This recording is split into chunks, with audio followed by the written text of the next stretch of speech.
नमस्कार दोस्तों। जैसा कि आप सभी को पता है, अभी एक मुद्दा बहुत तेजी से पूरे देश में वायरल हो रहा है। वो क्या है दोस्तों? बिहार में नवीनगर एक क्षेत्र है। नवीनगर की घटना है जहां से पवन सिंह जी चुनाव लड़े थे लोकसभा का। नवीनगर की एक श्रेया सिंह करके एक बच्ची होती है, एक बेटी होती है, एक बहन होती है। वो अपने कोचिंग के लिए पढ़ने के लिए जाती है 11 जून को। 11 जून को पढ़ने के लिए जाती है और वो लापता हो जाती है। तो उसके जो परिजन है, उसके जो घर वाले हैं, वो काफ़ी चिंतित रहते हैं, काफ़ी विचलित रहते हैं। और वो ये सोचते हैं कि मेरी बच्ची गई कोचिंग पढ़ने के लिए, तो ये लापता कहाँ हो गई और ये घर अभी तक क्यों नहीं आई। उसकी जो फ्रेंड है श्रुति, उससे भी पता किया और उसके जो एक दो और फ्रेंड है उससे भी पता किया कि आखिर ये गई कहाँ, तुमसे बातचीत होता था क्या नहीं, मिल नहीं रही है। लोकल थाने में एफआईआर करवाया गया। तो अपने क्षेत्र से 50 किलोमीटर दूर एक नहर है, उसमें 2 दिन बाद उस बच्ची का डेड बॉडी पाया जाता है। और ऐसा गोताखोरों के द्वारा उसको डेड बॉडी को कलेक्ट किया जाता है, निकाला जाता है। ये बताया जाता है कि इस बच्ची पे एसिड अटैक है। हालांकि ऐसा पुष्टि नहीं होता है कि ये एसिड अटैक है। जब ये पोस्टमार्टम होने जाता है तो वहाँ पे कहते हैं कि नहीं, ये एसिड अटैक नहीं है, बच्ची को मार करके दुष्कर्म करके इसको पानी में फेंक दिया गया है, जिसके कारण बॉडी में पानी जाने से बॉडी फूल गई है, जिसके कारण बॉडी को जब हम पकड़ रहे हैं तो उसका स्किन निकल जा रहा है। एसिड अटैक नहीं है। और जब पोस्टमार्टम होता है तो डॉक्टर कहता है कि पेट में पानी गया है। और जब उसके घर वालों को वो बॉडी मिलती है तो जब दोस्तों पोस्टमार्टम होता है तो बॉडी का चीर फाड़ होता है। उस बॉडी में कहीं भी इतना सा भी सुराग नहीं था चीर फाड़ का। तो उसके घर वालों ने बोला पोस्टमार्टम तो हुआ ही नहीं है। पुलिस वालों का कहना ये था कि पोस्टमार्टम इसीलिए नहीं किए या इसलिए हमने ज़्यादा इसको नहीं देखा क्योंकि हमारे पास लेडीज़ कांस्टेबल नहीं थी। हालांकि जब वो बॉडी कलेक्ट किया गया गोताखोरों के द्वारा, पुलिस के द्वारा, प्रशासन के द्वारा, तो वहाँ पे एक लेडीज़ कांस्टेबल थी, लेकिन ये लोग कह रहे नहीं थी। तो कहने का तात्पर्य यही है दोस्तों कि शासन से लेकर प्रशासन तक बिका हुआ है। इस देश की मीडिया तो बिकी हुई है।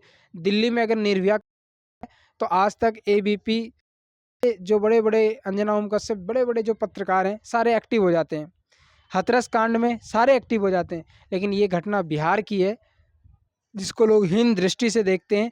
तो वहाँ के लोगों के लिए ये लोग कहाँ गए पता नहीं। रवीश कुमार यूट्यूब में सबसे बड़ा पत्रकार कहते हैं, वो भी आवाज़ उठाते हैं। इस वक्त वो लोग कहाँ गए पता नहीं, है ना।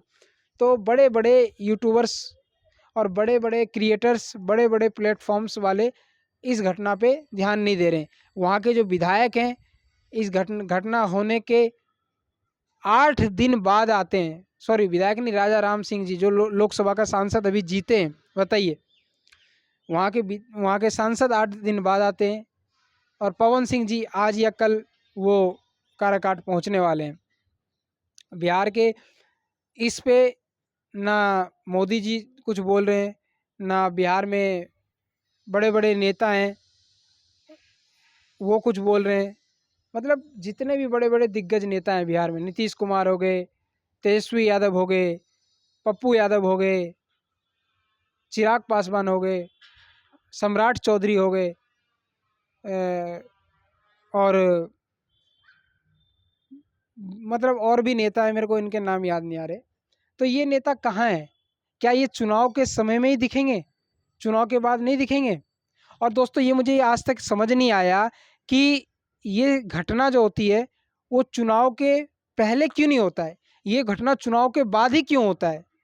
ये कहीं ना कहीं हमारे देश के चंद गद्दार नेता, शासन प्रशासन, इस सब के सब बिके हुए हैं। इन्हीं के नेतृत्व में, इन्हीं के आँख के नीचे क्राइम होता है, लेकिन ये चुप्पी साधे रहते हैं। सिर्फ अपना स्वार्थ देखते हैं, अपना हित देखते हैं। आप बताइए, चुनाव से पहले वैष्णो देवी में आतंकी हमला नहीं हुआ बस पे, बंगाल में ट्रेन नहीं पलटा, बिहार में ये श्रेया कांड नहीं हुआ, ये चुनाव के बाद ही क्यों हुआ? इस चिंतन का विषय है, मनन का विषय है, सोचने का विषय है। बाकी आप लोग क्या सोचते हैं? हमारी बहन, हमारी बेटी, हम उस माँ की आँख की आंसू, उसको इंसाफ मिले या ना मिले, या उसका भी ऐसे ही हो हल्ला हो, आवाज़ उठे और वो भी दब जाए। आप लोगों की क्या विचारधारा है उस बहन को लेकर के? हमारे कमेंट बॉक्स में निष्पक्ष रूप से अपनी राय जरूर रखें, और इन नेताओं के बारे में क्या सोचते हैं हमारे कमेंट बॉक्स में निष्पक्ष रूप से ये भी रखें। और क्या इस तरह से बेटी बचेगी और बेटी पढ़ेगी? बताइए। बाकी छोटी बहन श्रिया, वो जहाँ भी रहे, जिस हाल में भी रहे, भगवान प्रभु श्री राम उसको अपने श्री चरणों में स्थान दें, मैं यही प्रार्थना कर सकता हूँ। और नालायक, हरामखोर, भ्रष्टाचारी नेताओं से, भ्रष्टाचारी प्रशासन से दूर इस देश को मुक्ति दिलवाएं।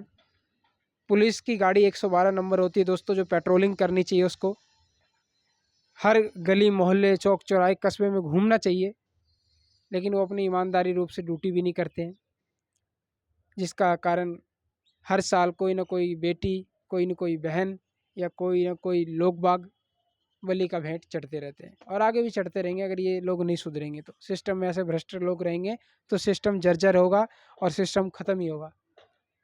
जय हिंद।